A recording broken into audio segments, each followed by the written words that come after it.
Okay, so we're going to talk about areas of surfaces of revolution from parametric curves. So I'll just go right into the formulas. So we have to let a curve be defined by x equals f of t and y equals g of t, and t will be on some closed interval from a to b. So the curve has to be traversed exactly once as t increases from a to b.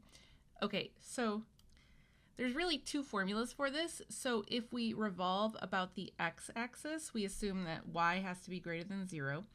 And so our formula will be 2 pi y times the square root of dx dt squared plus dy dt squared. And it's a very similar formula if we revolve about the y-axis. So if we go about the y-axis, then it's 2 pi x square root of dx dt squared plus dy dt squared. So this is a pretty straightforward formula, really. So I think we'll just do one example just to kind of run through it. So if I want to find the surface area from revolving the curve about the y-axis, so you need to know what axis you're revolving around, and then of course we're going to take some derivatives here. So if I take the derivative of my x, so this is going to come out to be t to the 1/2, and my derivative of y will be t to the negative 1/2. And, you know, I feel like you probably can just follow the formula from here. So I would say if you want to try finishing this one the rest of the way, go for it and then hit play when you're ready. So I need to square both of these. So my x prime squared will be t and my y prime squared will be -1.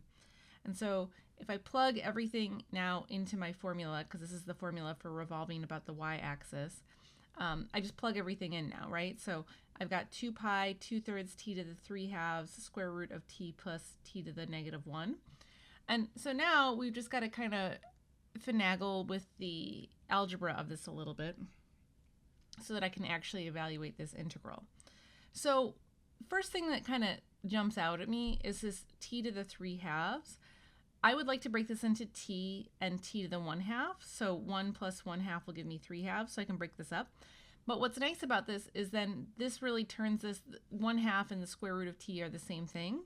So this will allow me to actually multiply this into my radical. And so I can go ahead then and distribute this in.